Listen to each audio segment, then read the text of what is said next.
Excuse me. Can I quit this podcast?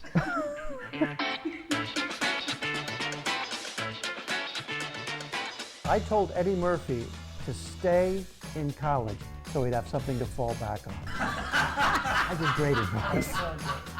Jackie, how about the lighter side of history? The lighter side. I'm not done laughing at my joke. Okay. I know a lot of things and I share them on the podcast and you don't care. What are we talking about? I can't get a word in edgewise on this show. I mean, it's... Here's how we sell it. Okay.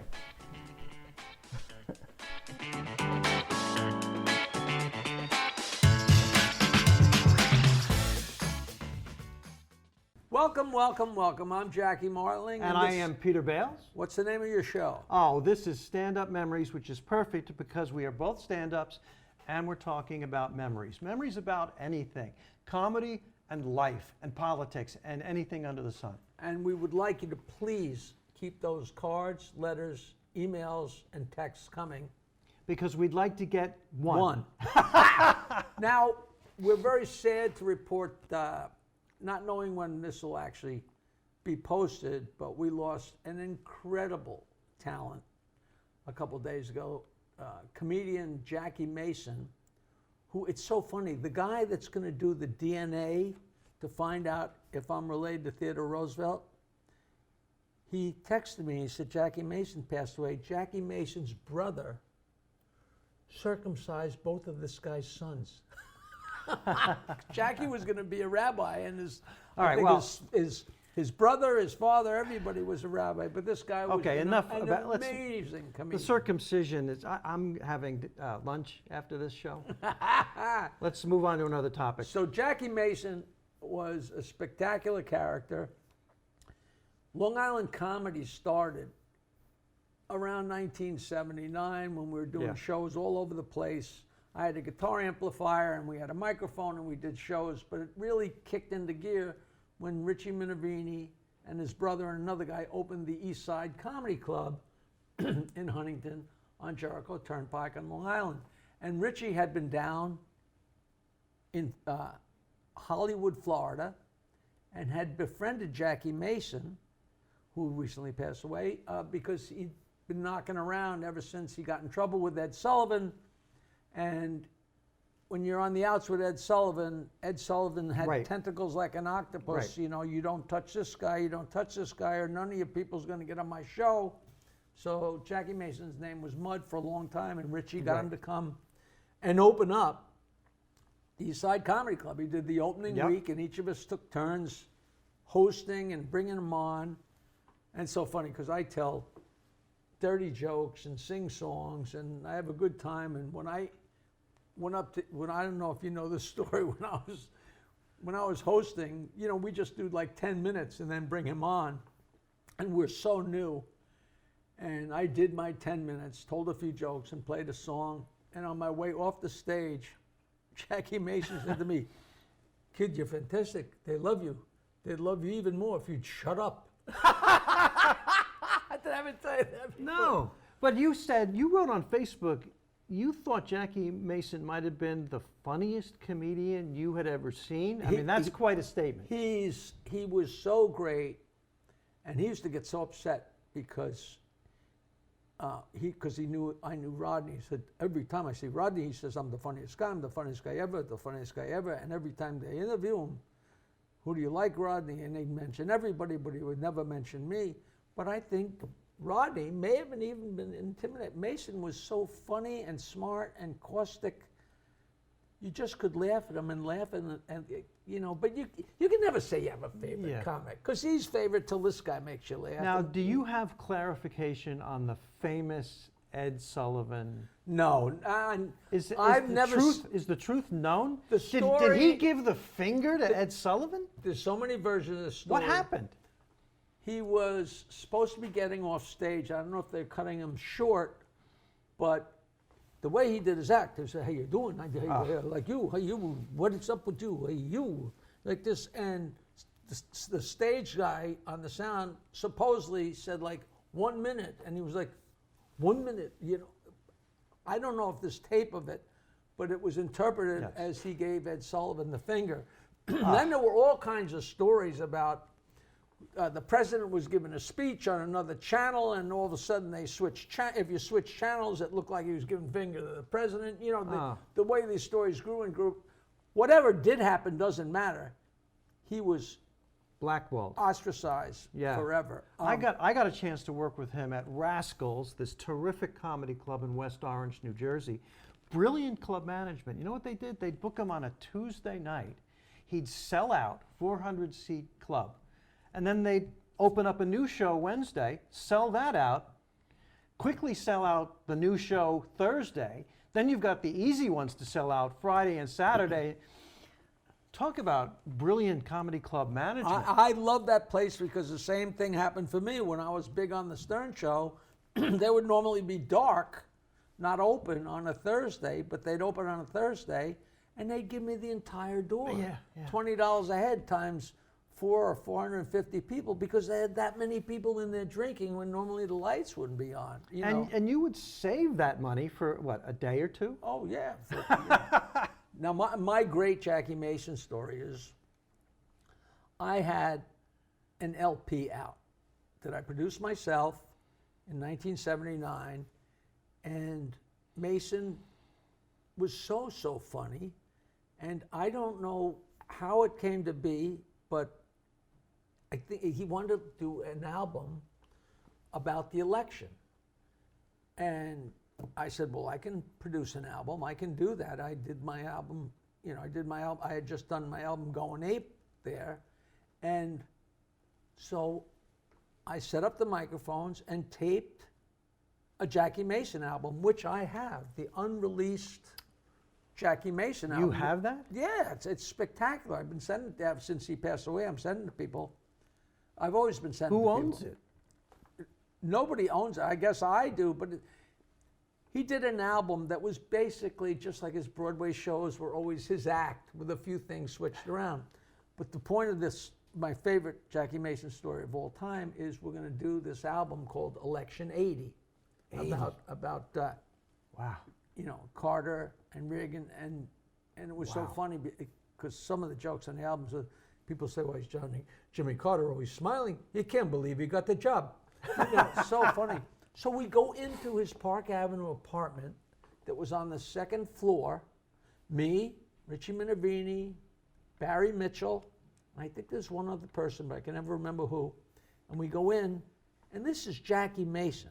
We're brand new comics, and this is Jackie Mason, and we're still a little gaga.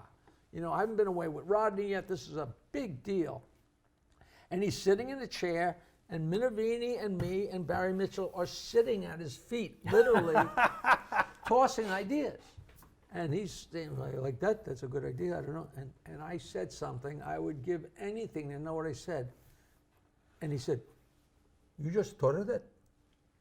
I said, "Yeah, that just came out of your head. That thought came into you, and you thought that right now."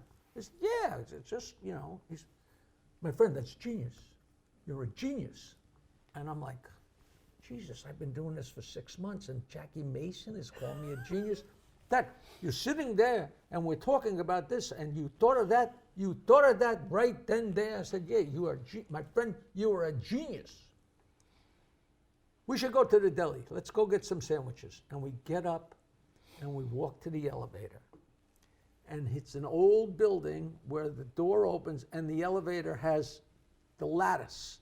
And the elevator operator pulls open the lattice, and we go in the elevator, and the elevator operator closes the lattice, closes the door, and we go down to the first floor. And as we're getting out of the elevator, Mason says to the elevator operator, "You just brought us down here from up there. You, my friend, are a genius." And I was like, whoa. Jackie, Lucian Hold, the manager of the comic strip, in about 1980, took me to see Jackie Mason at Dangerfield's. And we're in that little tiny dressing room downstairs, and Lucian walks in, and Jackie, you're so great, we love you, and goes on, and he stops, and Jackie Mason goes, "Thank you. It's time for you to get out." I swear he said that. Oh, it's he. Okay, Jackie. But I think it's terrific. Steve Martin gave him a nice role in the film the jerk. And he complained to me, or complained to us. I had such a big role. I was a star. I was going to make me so big, make me a movie star. And every day they cut more, and they cut more, and they cut more. You know, according to him, they cut a real lot of. But very often they cut so much of what people do. You know, that happened to Fred Norris too. Yeah. He come in and say every day they take away more of my lines because Fred was such a good actor in private parts that he was making everybody else look bad. Now I have to insert a story here because the odds of this ever happening again, you're talking about that tiny little ugly dressing room at Dangerfield's. Yeah. That was the dressing room. And the little tiny dressing room where Rodney was always holding court in his blue bathrobe with his junk hanging out had a little tiny speaker so you could hear what was going on stage. So I was telling a story at the Friars Club to a few friends, comics, about, because it was fun. When I used to try and give him jokes and he would run stuff by me. He called me up one time and said, tell me about this. I don't know about this joke. You know, I think it's a pretty good joke, but I don't know if it's too strong. Or maybe it's too strong. Tell me what you think. He says, I get no respect. I got a parrot calls me Jew bastard. And I said, well, I don't know if it's too strong, but that is so, so, so funny. And I'm telling the story to these guys, and I go, and you know what's crazy is we kind of lost track of each other after that, and I never went and listened to his, I have no idea if he wound up using that joke or not. And Dick Capri, who's a famous old-time Catskill comedian like Freddie Roman, Stewie Stone, Dick Capri, a classic little Italian guy with a cigar, is at the next table. He stands up and he comes over and leans over and says to us, Rodney used that joke. He always used that joke. In fact, that was his signal joke. I'm like, what are you talking about? He said, when Rodney did that joke, that meant he was very near the end of his act. So anybody that was downstairs in the dressing room getting laid or getting filleted or whatever they were doing, that meant buckle up and get the hell out of there because he'd be down there in a few minutes. And I'm like, the signal. And not that long ago, I wrote an email to Dick Capri and I said, you know, I've been telling that story for a couple decades now. Is that true? He says, it's absolutely true story. No kidding. What's, you know, I mean, what the odds that Dick Capri was sitting next to us? Wow. I mean, at the Friars Club, maybe it wasn't like we're in Central Park, but still, I got a parrot calls me Jew bastard. I got to tell you, you know, you think about Jackie Mason passing away, and I started thinking about other comics we've known who have passed away. And I don't know if you're going to agree, but I think this is one of the funniest jokes. There was a comedian, you know him, Ronnie Shakes, great guy, did The Tonight Show, terrific appearance, tremendous future ahead of him, sadly passed away. But this joke, I just laugh whenever it comes into my head. And the joke is, I was so depressed, I decided I was going to go to the beach and commit suicide by drowning myself.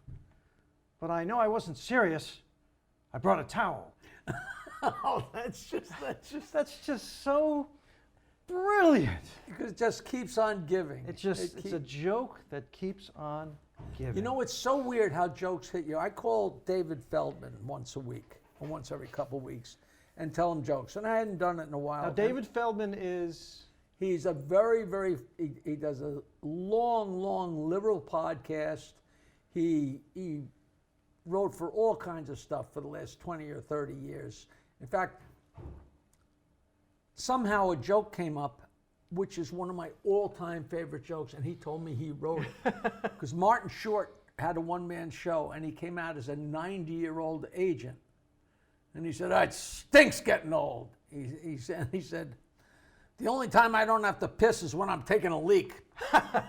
Which I think of every time I go to the bathroom, and Feldman tells me he wrote that. So I'm telling him jokes, and I'm telling him dirty joke after dirty joke after dirty joke, and he's roaring. And I tell him this absurd joke, and he just must have said 5 times, that is a great joke. That is a guy is at a museum, and he's looking at a Tyrannosaurus Rex. And he turns to the guard, and he says, how old is that dinosaur skeleton? And the guard says, 166 million, 4 years and 6 months. And the guy says, how can you be so precise? He says, well, when I started working here, it was 166 million years old, and I've been here for 4.5 years. Which is just pricelessly stupid. Oh, look, man, can I do one more? Do we have time for one more joke? I would love to. Museum of Natural History. You brought it up. This is a joke in my act. I did, back in my youth, work as a tour guide at the Museum of Natural History. And you have to make the same speech every day. Here we have the brontosaurus, widely considered to be the stupidest animal ever to roam the face of the earth. And one time this guy yells out, you know, it would have to be stupid if it wandered in here. I remember you saying So I said, we'll make that the second stupidest animal. we love you. Please, please, please tell your friends, tell your neighbors to stop overwhelming us with the cards and the letters and the emails, and we'll see you next time. I'm Jackie Martling. I am Peter Bales. And this is Stand-Up Memories.